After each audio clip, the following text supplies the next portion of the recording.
سلامونه ملګرو د پی اس ایل په بیګانی میچ کې کویډا ګلیډیټر اسلام آباد یونایټډ ته یو ډیر غټ برتناک شکست ورکړی دی یو ډیر غټ شکست ورکړی دی په 109 رنزونو باندې کویډا ګلیډیټر اسلام آباد یونایټډ ته شکست ورکړی 109 رنزونو شکست چې کوم دی په ټي 20 فارمیټ کې دا یو ډیر غټ شکست دی او بل کویډا ګلیډیټر په اسلام آباد یونایټډ باندې غټ ریکارډ دا جوړ کو چې 263 رنزونه په بیګا کړی دی جی چې پکې حسن نواز او رایل روسو حد بیټینګ کړی دی د اسلام آباد د بازارانو بیخي ویخ کړی دی مکمل معلومات در سره مکمل سکور کارت طرف ته ځو مکمل سکور کارت نه د هر کلاړي په پرفارمنس باندې خبره کو کویټا ګلیډیټر 263 رنزونه کړو چې په جواب کې د اسلام آباد یونایټډ ټوټل ټیم په 154 رنزونو باندې آوټ کړی دی او په 109 رنزونو کویټا ګلیډیټر اسلام آباد یونایټډ ته شکست ورکړی دی اسلام آباد یونایټډ ګوره 15 میچونه په مخه ګټلیو او اوس سلور په مخه بایلل یو اخرنه میچ پاتې د غم کراچۍ سره دی کچري کراچۍ نه بایلل اسلام آباد یونایټډ ته هم خطر ده د پی اس ایل نه بهر کېدو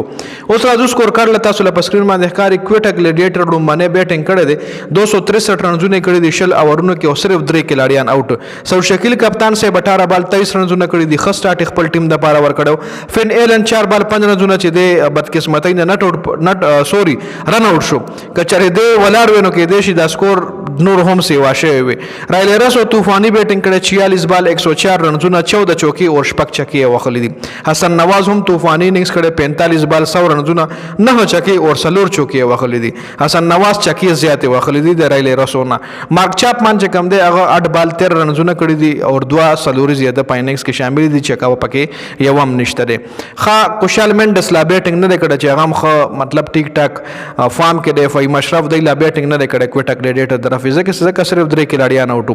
خال اسلام آباد یونایټډ د طرف اماد وسیم 4 اور 42 یو وکټه نسیم شاه 4 اور 55 یو وکټه ټول بازاران ډویدلی دي بندوار شیس 4 اور 50 جیسن هولډر 4 اور 52 ډومبني سلور بازارانو چې کم دي د خزان له سلور اورونو کې 85 ور کړی دي 200 ورځ خو د بازارانو ورکل خاصلمانه غا 2 اور 21 ور کړی دي خبالنګ بولویم د نورو په نسبت محمد نواز یک اور کې 21 ور کړی دي د ظالم زی او محمد شهزاد یو اور کړی چې هغه 14 رنزونه ور کړی دي خبر اور پسې د اسلام آباد یونایټډ بیټینګ وګورئ نو صاحبزاده فرحان یو ځل بیا ناکام شوی 3 بال 1 کایل مایرز 1 بال 0 محمد عامر پړومبني ور کې را دواړه کلاړیان آوټ کړ دا کایل مایرز چې کوم نه خو پړومبني بار لیګ بیفور کو محمد شهزاد 13 بال 24 دا خه بیټینګ کول محمد شهزاد نوجوان کلاړی دی خو خه بیټسمن دی سلمان علي هغه 7 بال 6 محمد نواز 4 بال 10 اعظم خان 9 بال 6 حیدر علي 4 بال 6 جیسن هولډر 5 بال 3 اماد وسیم 41 بال 56 وینډوار شیس 24 بال 31 اور نسیم شاه 6 بال 5 رنزونه جوړ کړی دي